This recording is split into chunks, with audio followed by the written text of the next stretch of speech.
Happy Wednesday to you, or should I say happy hump day? This is John McEntyre Show live, prime time. I'm John McEntyre, and today is October the 30th, 2024. It is Halloween Eve. Do I celebrate Halloween? No. Do I enjoy Halloween? Yes. People have asked me that question because of religious purposes. I've been asked that question. So I was like, no, I don't celebrate it. I embrace it, but I don't celebrate it because there's things that comes with it. That's what I'm about. I'm about the free candy. That's all. If it wasn't for the free candy, I could care less about Halloween. I'm good. As long as I know those big Snickers and those Reese cups are floating around out there freely and coming to the house, I'm good. So I wanted to get that out of the way because that has been a serious debate amongst people all over the place. And so I have my answer. Do I celebrate it? No, but I do embrace it.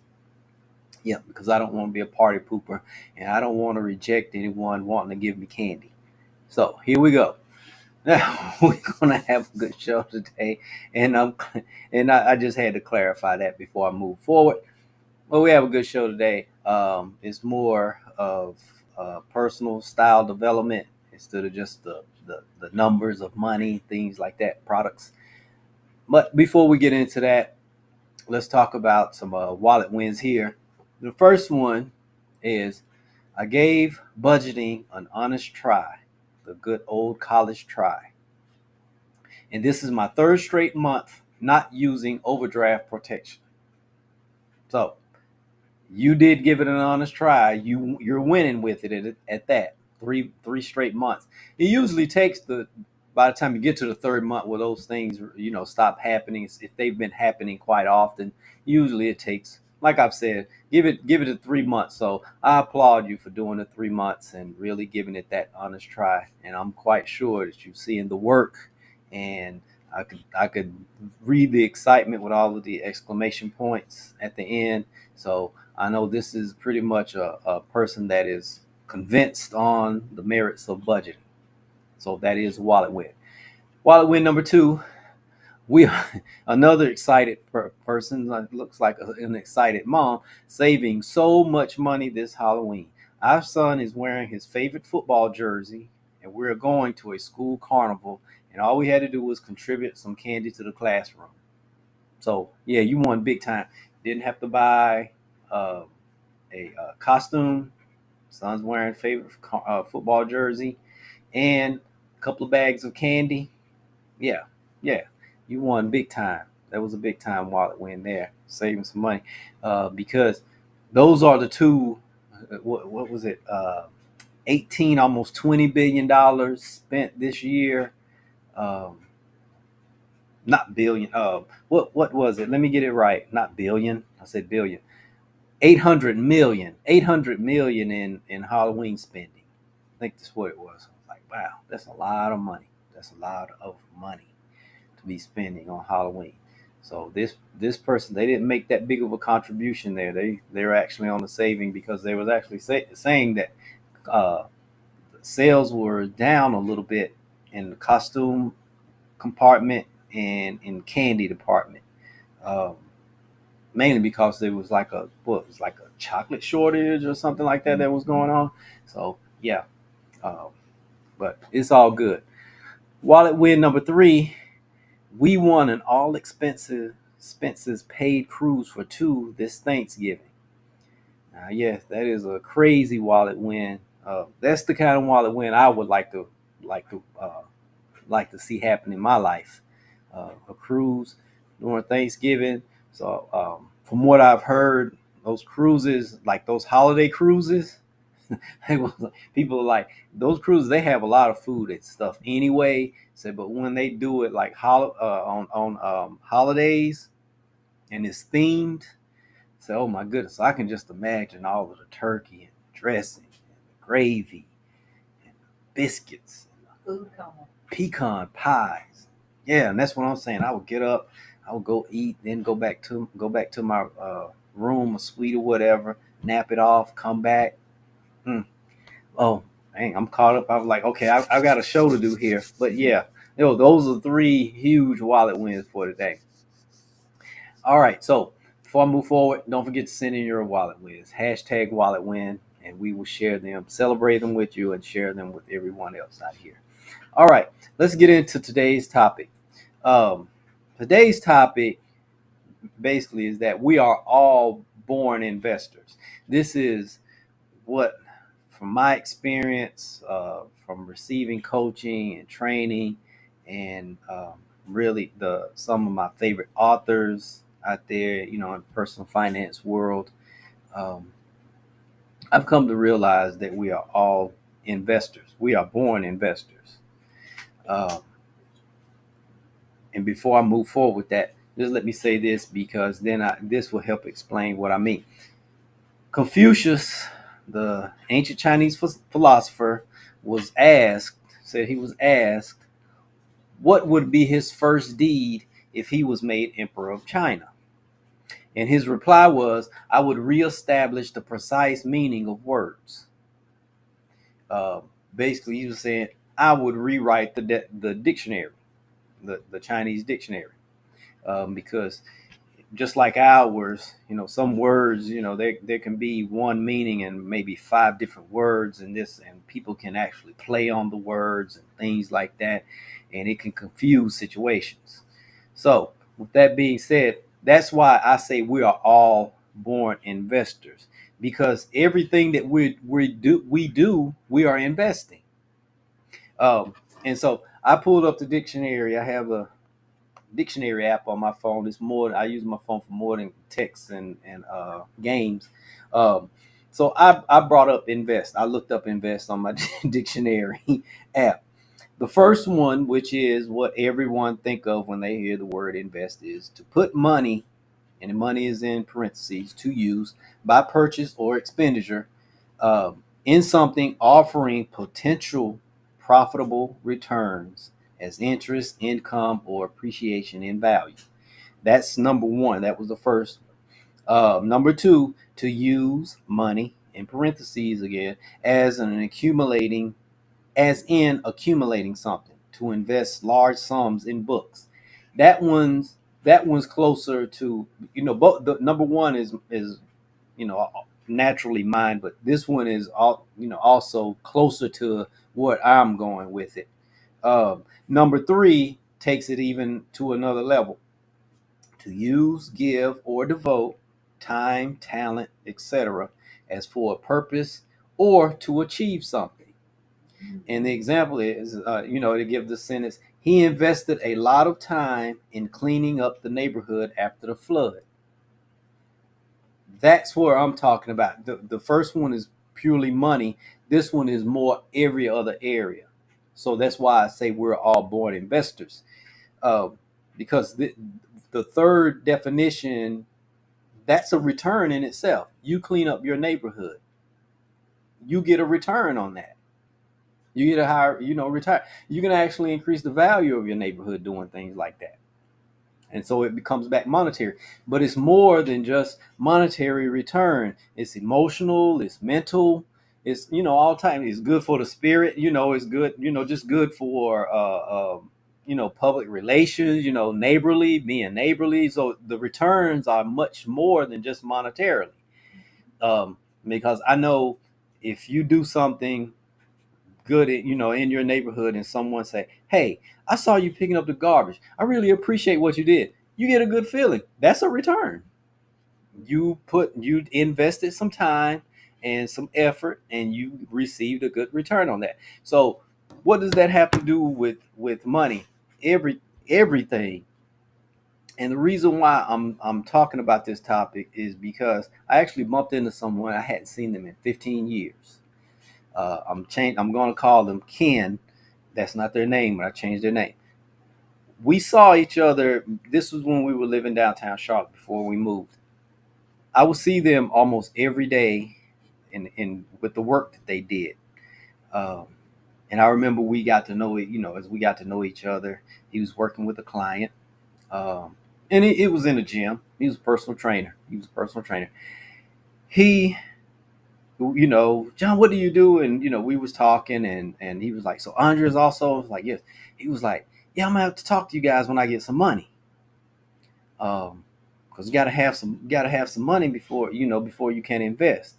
Now he's standing there in the newest Air Jordans at the time, probably the that Nike dry fit suit.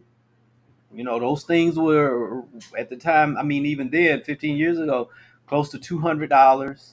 The Air Jordans close to they were like 120 to 150. That particular pair. I hadn't bought Jordans in so long, so I really can't call what number they were or anything. Um, so and he had his hair braided. And I remember him saying he had his hair touched up once a month, and it cost him close to $200. So, and then out there in the parking deck, he had, it wasn't the big Mercedes, but he was driving one of the smaller Mercedes. So he had money to invest, and he had invested his money. It's just that he had invested it in those things. That's what it was. He had invested, and I didn't have to say anything because the lady that he was training, she was in, being in Charlotte, a lot of people in finance. She said, "You probably could be a millionaire if you invested all the money you spent in this in your car. You'd be a millionaire in a couple of years." She just said it. I didn't say anything. He was like, "Oh, well, this is big. You got to have the image and all of this type of stuff." Okay, well, and she said, "Yes, you're investing in your image." Right. So let's fast forward now. Here it is. I bump into the guy. I'm over in Charlotte. I'm at the post office. I bump into him, and he recognized me. He runs up, "John, what's going on?" And I'm like, "Oh!" And then I recognized who he was, and we started talking.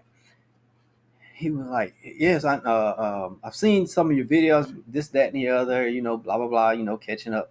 You know, I'm gonna call you one day when I get some money to invest. I'm gonna call." It's been 15 years. You still don't have money to invest. But he had on the expensive stuff. He had on the expensive, the shoes, clothes, and he's no longer a personal trainer. He does something else. Um, and car a little newer. I said, "Oh, okay." I was like, "Oh yeah, I'm here when you're ready. We're here when you're ready." And so I really thought about that. I was like, 15 years. I was like, this guy he really didn't listen that day, because I remember that day, because that's like one of the stories I remember the most, is because you hear it so much. People are saying, you have to have money to invest money. No, everything that you're doing with your money, you are investing it. When you go out to buy, if you buy, not everyone needs an iPhone. Most of the time, all they're doing with it is texting, and people rarely even make calls on them now. I mean, seriously, I may talk on my probably phone calls is where I use my phone the least. In all honesty, because I do so much through computer, um, Zoom calls, things like that. So most of the time, if we would just charge for talk time on our phones, we would have a serious wallet win. Our wallet win would be serious. I said, but most people, they don't need an iPhone or the latest Samsung or this, that, the other. This they just want to carry it because it gives them a certain feeling. They feel like this. They're investing. They're investing. They're taking their money, and their return is really, it's not financial. It's emotional. It's a certain feeling. They get a certain feeling, and the reason why so much people went, going back to what Confucius said, spending is really another word for investing. That's what it is. It's just to break up into categories how you're investing. So when you spend your money, you're still investing it. You're investing it in whatever you are making, whatever you're buying. So if you walk through a house at a person is almost bankrupt, but they have large televisions on every wall and cars, all of this type of stuff, where they're investing. They're just making bad investments is what they're doing. And their priorities, they're not investing in growing their money. That's the real definition. They're not investing in growing their money. They're investing in things that's taking their money. And because they are depreciating, they're not assets, they are depreciating, they're liabilities, is what they are. Now, it's okay to have stuff. I mean, I'm not saying that. I'm just saying the true meaning of these words. And we are all born investors. We invest our time, our talents, our treasures, our intellectual capabilities, our emotions, physical capabilities. We invest in relationships. We invest in our work. Is not are we investors, is how we choose to invest. That's the word. And once I understood that from the high level investors, that they look at everything is investing to them. They know we are investors. The question is, how good or how bad of an investor are you? That's the question. And that comes from, where are you investing your money? So a person who has a job, for instance, and they're unhappy with their job, and they come home and they plop down in front of the television or grab out the phone, start doom scrolling, spending their time, this, that, and the other. They're choosing to invest their time in those things where another person may come home, they're unhappy with their work, and they investing in their education to get a better job. So when they're done there, they're either online taking courses, or they come home, get dressed, eat, get dressed, and go to class. They're taking evening classes or weekend classes, or a particular course if they're changing professions, or in their particular work, they know there's another level of their work, and they're investing their time and money in that, and they're going to get a much better return. So that's in work. And they invested in school.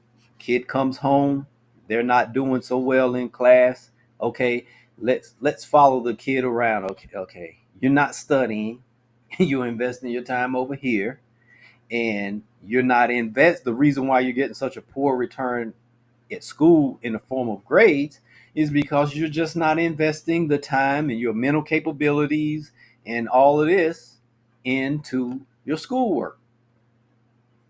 Money, going back to the story, you know, um, and there was some other things too, that he, didn't have in place. He was talking about it and everything.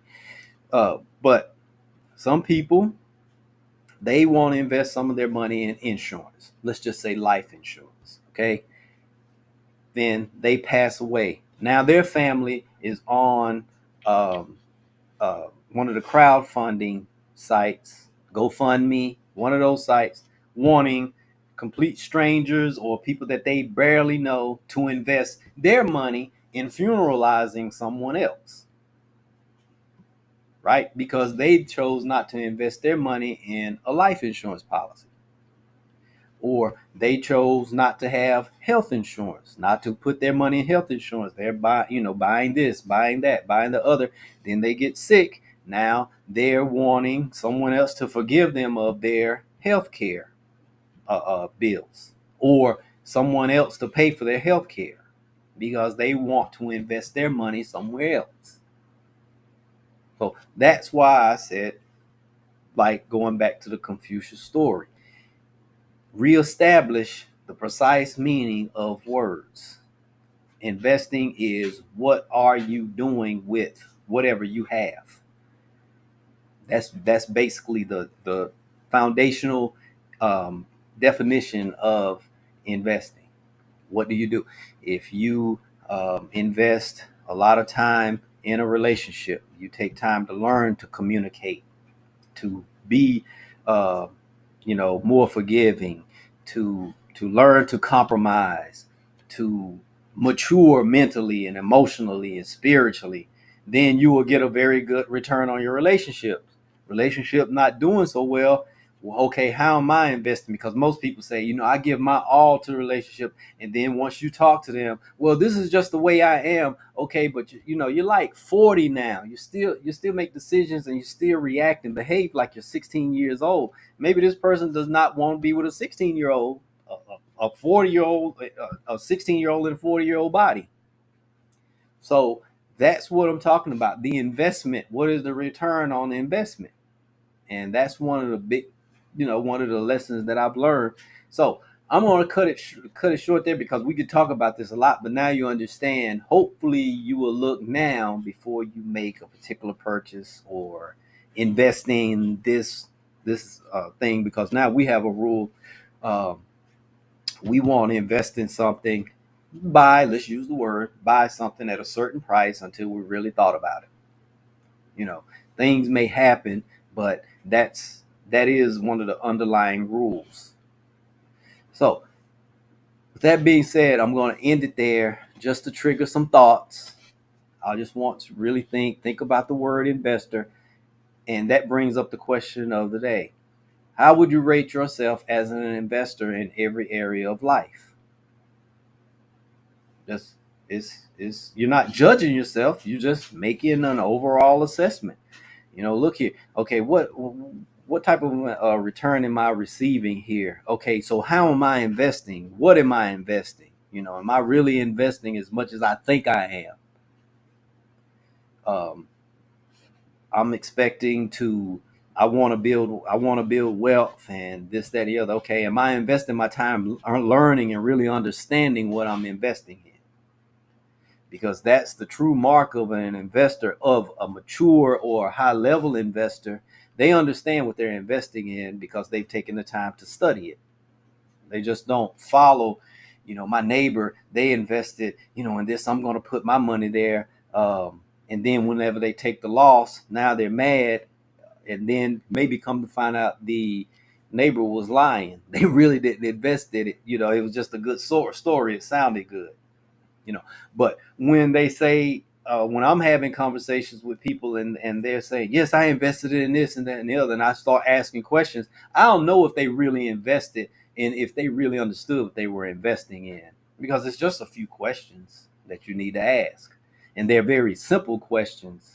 It's just like reading. Once you learn to read, you know what words mean, things like this. You can structure sentences or whatever. Someone starts talking about this investing, or I bought this, that, and the other, and you ask a few questions, you'll know whether or not they're telling the truth. And then you will save yourself a lot of heartache and financial losses. So I'm going to end it there with the question of the day. How would you rate yourself as an investor? If I gave any useful information, share it, like it, tune in tomorrow, same time, same channel. Have a good evening.